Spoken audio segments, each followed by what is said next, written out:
How's it going, guys? So I am in sunny Cornwall. I drove down the other day. I'm here meeting Matt Coomb and a few other boys going to Spearfishing UK. I'm here all week basically, so I've maximised my chances of getting in the water. Might even be able to do some deer stalking with Matt as well. But we're hoping to get out today. The wind's dropped a little bit and the fizz is looking better. So we're going to get out. I'm excited. I haven't really done this sort of hunting before. It's a lot more shallow water, hunting for bass and mullet and anything really. I'm hoping there's some nice bass because I've not shot one in a very long time. I'm going to take the float. I'm going to take both guns. I've got my Rob Allen 110 Purple Rain and my homemade wooden one, which is called Blue Steel. The Rob Allen's a bit long for some shallow water hunting because you can't move it in the water that quick, but I really want to shoot a fish with it, so I'm going to give it a go. I don't know where we're going, and I probably won't tell you where I'm going, and neither will Matt, because secret spots are secret spots, right? So are you going to pick me up in a little bit and we're going to get out there?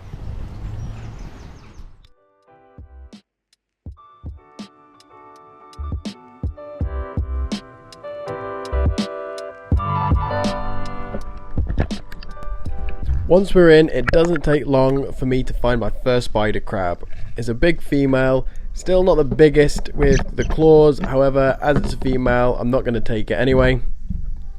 And then the next thing I bump into is a small shoal of mullet. However, I'm looking for a bigger fish really, and I'm also using the Rob Allen 110, which is now Purple Rain. These aren't the biggest of mullet, and I'm after something a little bit bigger. I also have the 110 Rob Allen, which is too big really for manoeuvring in the shallows. Next thing I know, a couple more mullet come back my way, and I'm happy to shoot one of them which is slightly bigger, and thankfully I connect, and the Purple Rain definitely went off with a fire.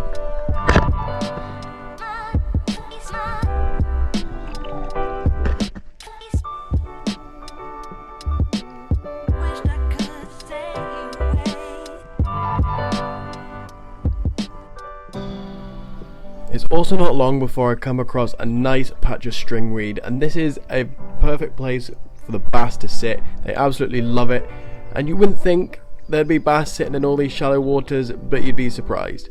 Next thing I know, I see one right on my left, really close in, and I thought I lined it up perfectly, but bang, and I missed. How the hell do I miss something at the end of my spear? Well, I'm sure everybody that spearfishes realises these things do happen. Next thing I come across is another shoal of mullet. Again, I'm even shallower here, stringweed everywhere, it's perfect, and I just hold on, and hopefully a big boy comes through, and it does. But this is a perfect example of why the 110 is slow moving, because eventually when I get him side on, my gun gets caught on a bit of stringweed and I can't get round in time to pull the trigger.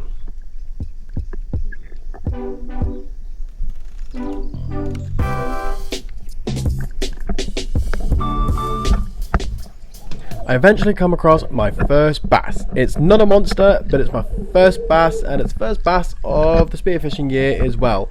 And thankfully, I absolutely nail it. And I'm over the moon. It doesn't take long before I eventually find another patch of stringweed. At this point, I'm really anticipating something there. You just have to, so you're ready for if there is a fish there. On this occasion, there was 3 fish, and one started moving away, and then the bigger one also started moving away, and I didn't want to risk scaring the third one away, so I had to just take a shot, and eventually I got still a nice sized bass, and I'm very happy with it. And after a few hours of being out in the water, I was pretty exhausted on the first day, and with my bag limit of 2 bass, I was happy, so there's only one place to hit up.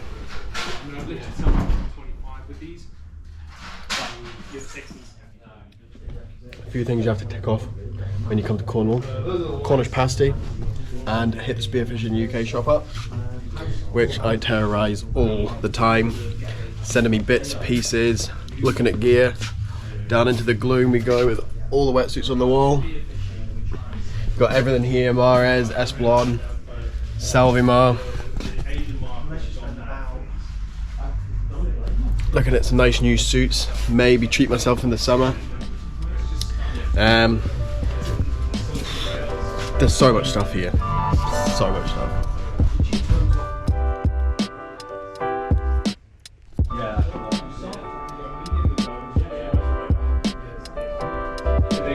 at the moment, I'm absolutely terrified.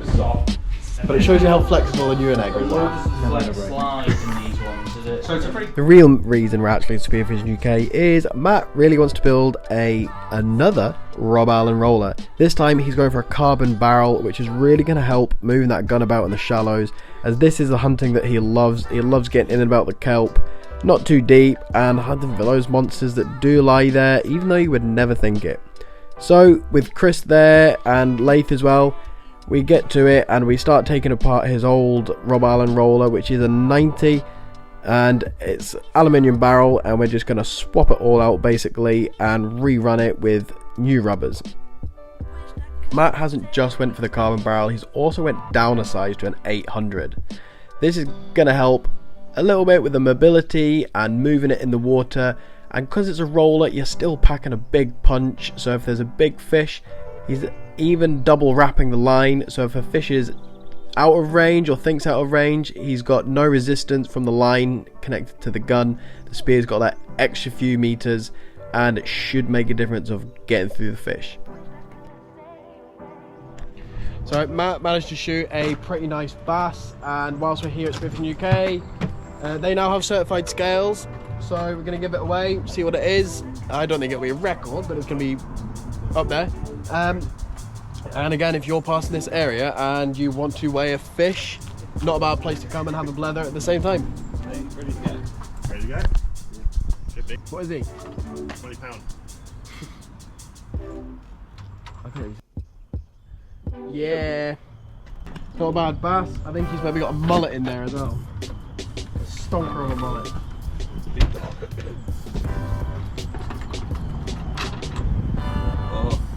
Was he? 2 kilos. Not bad, not bad, not bad. Just my turn to get something that big now. So I've just filleted the bass fillets that me and Matt shot today. Very happy with shooting some bass, especially with Purple Rain. And here they are. The perks of carrying a vacuum packer, and thanks to Matt first hooking me up with electricity, a vacuum packer all in my tent with a camp kitchen and everything, which is a bit of a mess because I'm out in the water, here, there, everywhere. And yeah, hopefully get these frozen as well, and then I can maybe take them back to Shetland.